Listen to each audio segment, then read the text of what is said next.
તો આ તરફ 5 ઇંચ વરસાદથી વિજાપુરમાં જળબંબાકારની સ્થિતિ જોવા મળી રહી છે। વિજાપુરમાં મુખ્ય માર્ગો પર પાણી ભરાયા છે। ટીબી રોડ પાણીમાં ગરકાવ થઈ ચૂક્યા છે। તો રોડ પાણીમાં ગરકાવ થતાની સાથે અનેક વાહનો પણ બંધ પડ્યા છે। વિજાપુર કે જ્યાં સતત હાલ વરસાદ બાદ જળબંબાકારની સ્થિતિ જોવા મળી રહી છે। મુખ્ય માર્ગો પાણીમાં ગરકાવ થઈ ચૂક્યા છે અને પાણી ભરાવાના કારણે અહીંથી જે વાહન ચાલકો પસાર થઈ રહ્યા છે ત્યારે વાહનો પણ બંધ થવાની સમસ્યા લોકોને પડી રહી છે।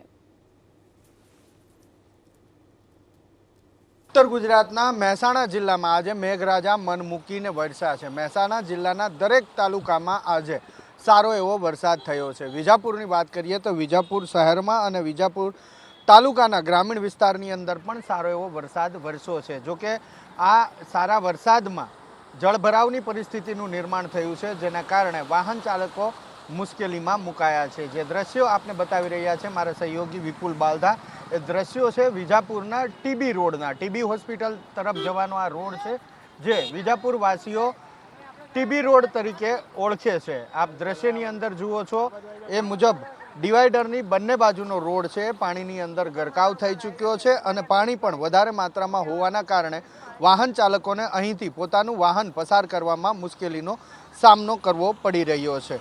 આપ દ્રશ્ય જુઓ છો એ પ્રમાણે ઘણા જ પાણી હોવાથી ત્યાં વાહન ચાલકો મુશ્કેલીમાં મુકાય છે અને તેમને આ પાણી ભરેલા રોડમાંથી વાહન પસાર કરવું મુશ્કેલ બને છે। અહીંયા સ્થાનિક લોકો છે, તેમની સાથે વાત કરી અને જાણવાનો પ્રયાસ કરીશું કે કઈ રીતની પરિસ્થિતિનું નિર્માણ થાય છે જ્યારે અહીંયા વરસાદ વધારે માત્રામાં પડે છે અથવા તો જે વરસાદ પડે છે તેના પાણીના નિકાલની શું વ્યવસ્થા। જ્યારે વરસાદ આવે દર વર્ષે આ રીતે પાણી ભરાય છે કે આ વર્ષે જ ભરાયા? છેલ્લા 10 વર્ષથી પાણીની સમસ્યા વિજાપુરની અંદર જોવા મળે જ છે। આજુબાજુ ભાજપ અને કોંગ્રેસ કાર્યાલયના આગળના ભાગની અંદર જ જો આટલું પાણી ભરાતું હોય તો વિજાપુરની પ્રજાને શું હાલત થતી હશે તે સત્તાધીશોને જાણવું રહ્યું। અચ્છા, આ જે ટીબી રોડ છે એ સિવાયના ક્યાં ક્યાં વિસ્તાર છે જ્યાં પાણી ભરાય? ટીબી રોડ, ચક્કર વિસ્તાર, નંદનબાગ સોસાયટીના આગળના ભાગની અંદર સૌથી વધારે પાણી ભરાય છે। વિજાપુરમાં પાણી ભરાવાની સમસ્યા ઠેર ઠેર જોવા મળે છે। તો આ સ્થાનિકનું કહેવું છે કે છેલ્લા 10 વર્ષથી આ રીતની પરિસ્થિતિનું નિર્માણ થાય છે।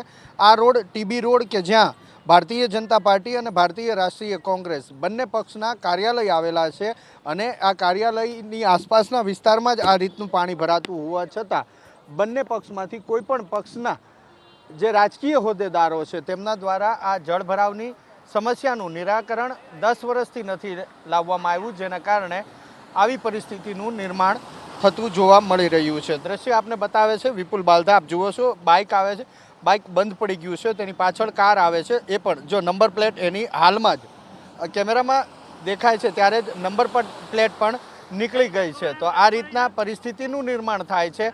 વાહનો મહા મુસીબતે નીકળે છે। જ્યારે વાહનો આવા પાણીમાંથી નીકળતા હોય છે ત્યારે એને ઘણું નુકસાન પણ થતું હોય છે, એટલે કે વાહન ચાલકો જે છે તેમને આર્થિક નુકસાન પણ ભોગવવાનો વારો આવે છે। કેટલાક લોકો અહીંયા હોય છે કે જે મદદગારીમાં પણ આવતા હોય છે, મદદ પણ કરતા હોય છે। તો આવી રીતની આ પરિસ્થિતિ છે વિજાપુરના મુખ્ય માર્ગ ટીબી રોડ તરીકે ઓળખાય છે કે જેની ઉપર અત્યારે વરસાદી પાણીનું સામ્રાજ્ય જોવા મળી રહ્યું છે।